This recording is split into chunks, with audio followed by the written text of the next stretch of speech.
Hey y'all, how's it going? Decided I'd take y'all along for a walk in the park with me, for whoever decides to watch this video.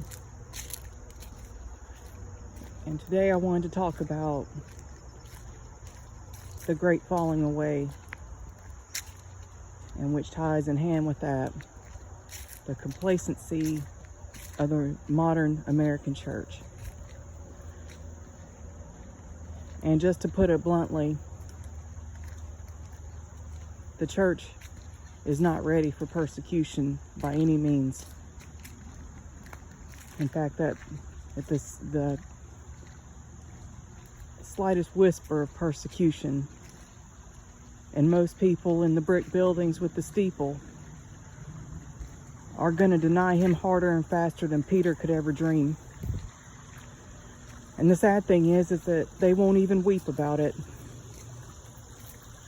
They'll be glad that's one monkey they won't have to deal with.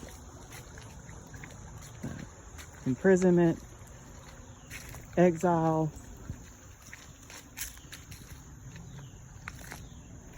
torture, being starved, beatings. They'll get to avoid all of that by denying him. And the reason they're going to deny him is because they never really followed him in the first place.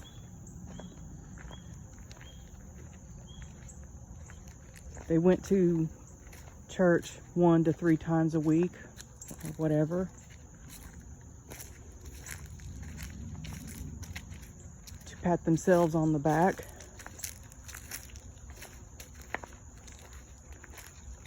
And thank God for his goodness to them while times were good.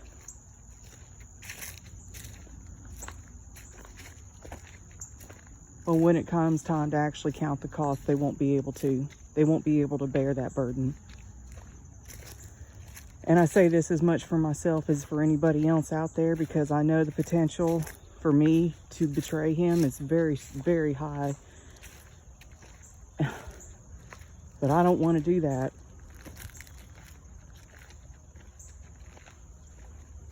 I don't want to do that at all. I'd rather he just take me out now than for me to do that. But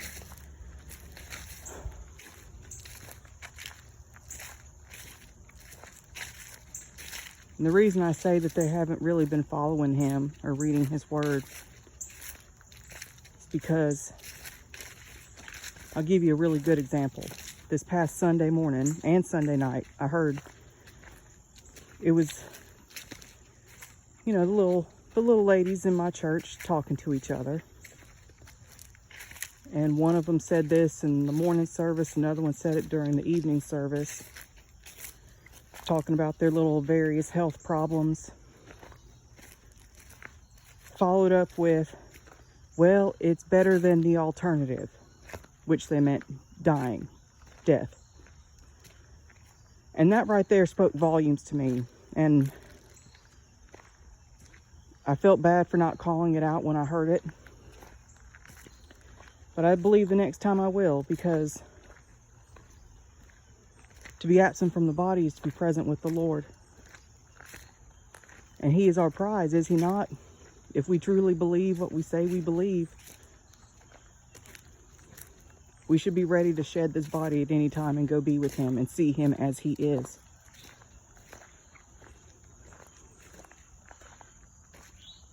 So they're just,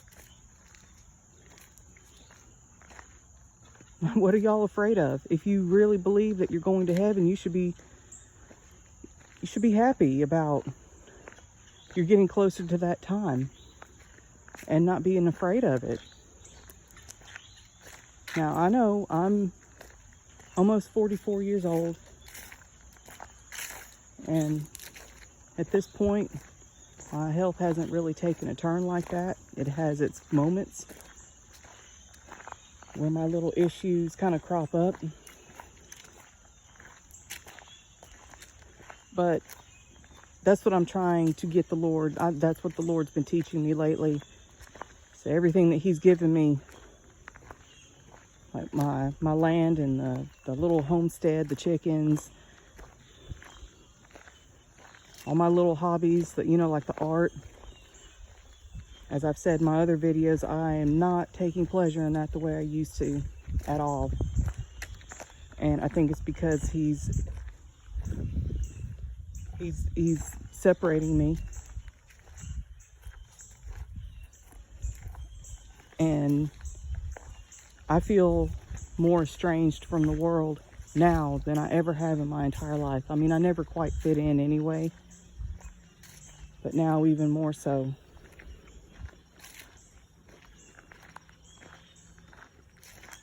But the more I follow him, the more spiritual blessings he gives me. The physical blessings or the things that I have in this world, I don't care about anymore. And I want to willingly let go of them now before I'm forced to. You get me?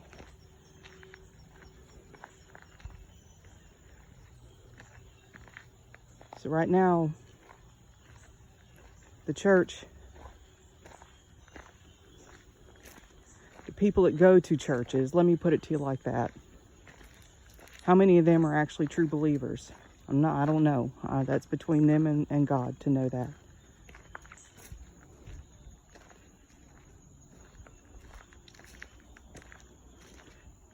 They're not ready. They've never been ready. Because they're lukewarm. Instead of truly taking his hand and following him and obeying him in as many things as they are able to as they learn, they keep going back to that moment of, remember when we met while you were hanging there on that cross dying for my sins.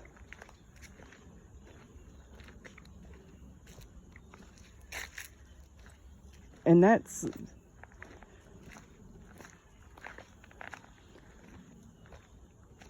it's so much more than just he hung on a cross and died and bled and hurt and suffered for us. Yes, that is how we have our way back to him and to the Father. But he didn't mean for it to stay there. He didn't mean for you to always be kneeling at the cross, because he is alive right now and seated at the right hand of the Father.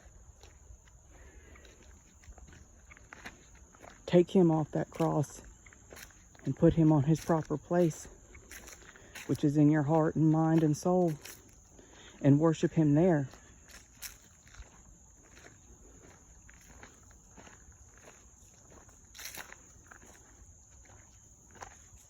It's what the church isn't doing. The church won't even, and again I mean the people that go to the church buildings, they won't even skip a meal for their Father in heaven and humble themselves that way. So why wouldn't they deny him?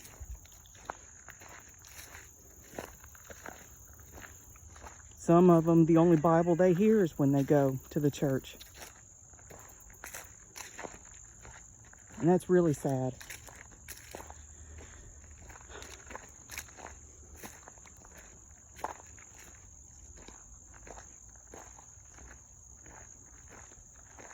If congregations across the country would come together and call for fasts, for the whole congregation to fast for a period of like a day, 2 days, 3 days.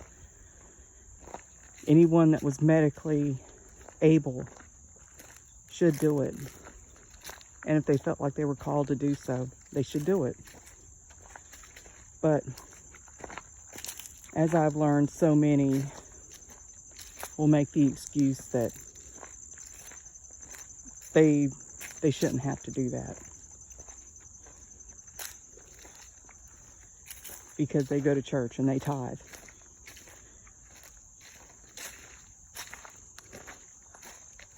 So they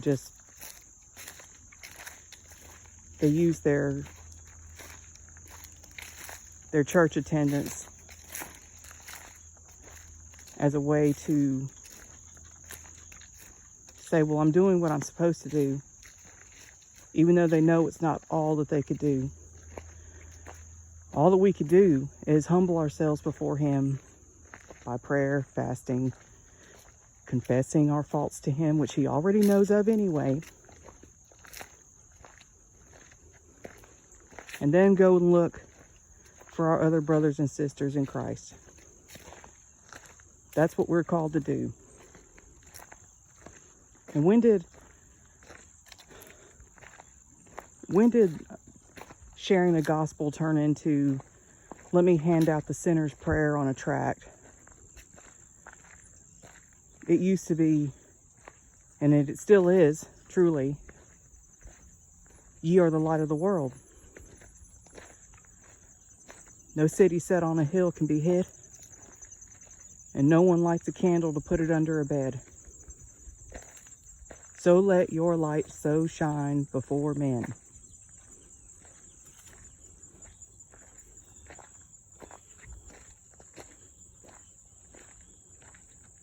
How many are really doing that?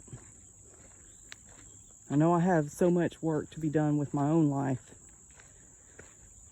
but any chance that He puts in my way, maybe even through making these videos, trying to spread the word as much as possible,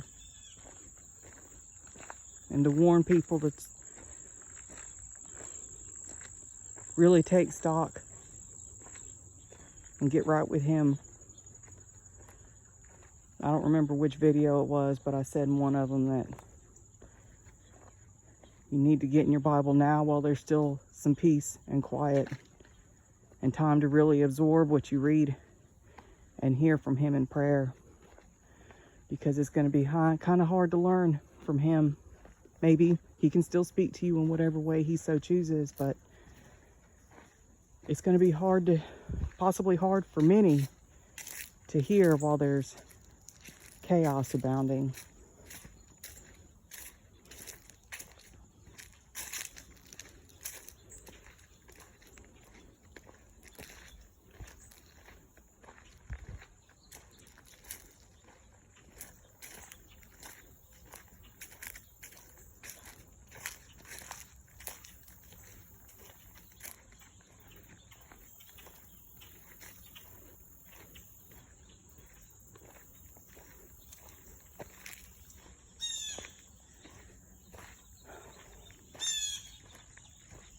You know, what's really sad is that people in the church buildings believe they're going to be whisked away and we're out of here from some rapture that's not going to happen, because the part of the cost that Jesus told us to count was the persecutions and being despised and hated for His name's sake.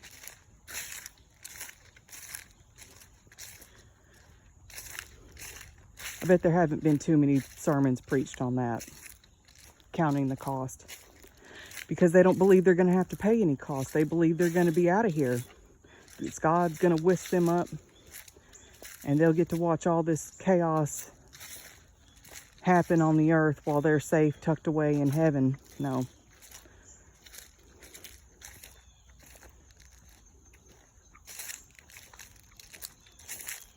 Rapture doctrine is doctrine of the devil.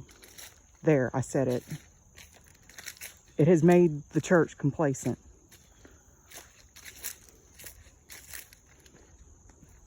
What makes them so special? If God didn't spare, He only spared 2 people from dying, and that was Enoch and Elijah. The rest of His prophets, many of them were killed.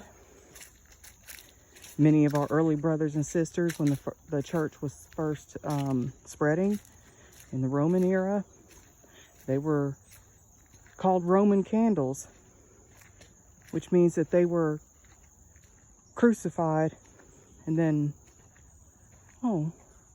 covered in pitch and then set on fire. And it says in Hebrews I believe chapter, I don't remember the chapter, but it's 10 or 11. They were exiled, homeless, wandering around in the wilderness, torn asunder by animals, cut apart.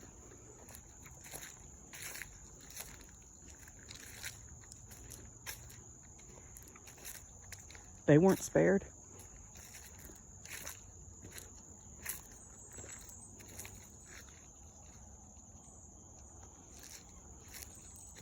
So why would you be?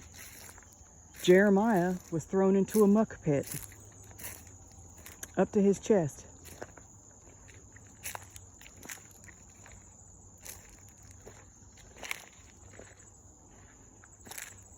And these were top caliber people. They were living exactly the way God wanted them to. He chose them to speak for him. But they didn't get special treatment, did they? Nope. So what I'm trying to say is y'all shouldn't expect special treatment either just because you claim his name. The important thing is, does he claim you? Does he truly know you?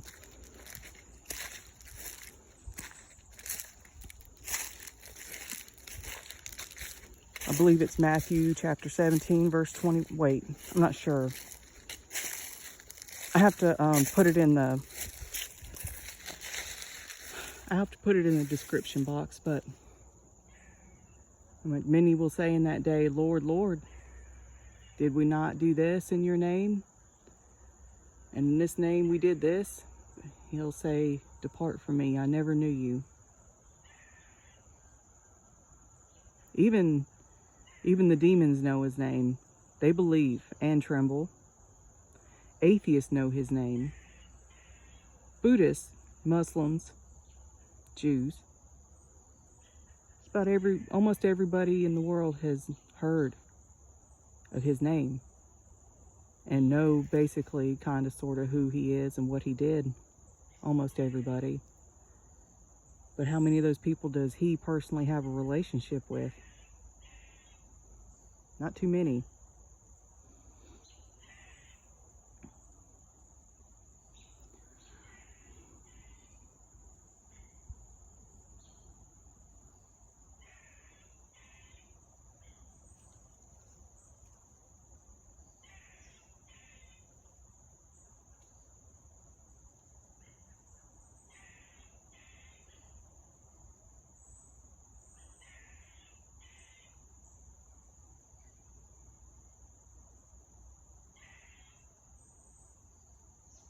It's just so sad to think about.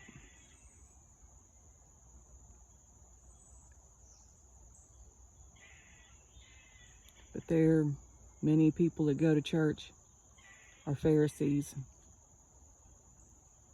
Their eyes blinded and their ears dull of hearing.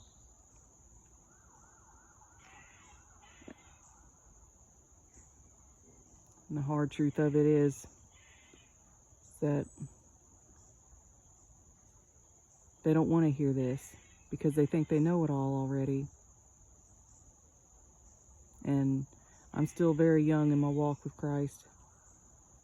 But when I first started reading the Bible for myself, truly hungry for it and wanting to hear what it actually said, I was shocked because I'd been raised in church.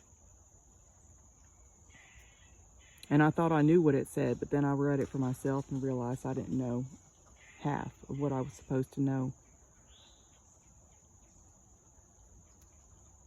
So that's all I can really think to say is to truly seek him with everything you have while you still have time. Read his word.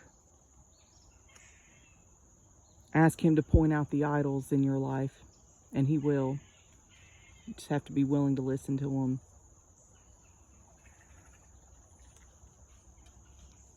And even your own body can be an idol, your own life, your relationships with your husband or your wife or your kids or your family, your job, what you've done for yourself in this life as far as career and social status, that's an idol too. And if you're not willing to let go of that, then you can't be a follower of his. Basically, the only thing that God gives us permission to love in this world is other people. But first and foremost, we are to love Him. And by loving Him, we will love others and ourselves. But we're not to hold anything we've done for ourselves in this life above Him. We're not to love other people more than we love Him. He is to be seated on the throne of our heart and mind. And I know that I've confessed many things before Him, and I will confess something to Him every day for the rest of my life. So be it. That's how it's supposed to be. Thank God. Because without what He did at the cross, I couldn't do that. But He doesn't want me to stay bowed down there. He is on the throne now, alive. So I leave you all with that. I hope it helps somebody. God bless you all. Bye.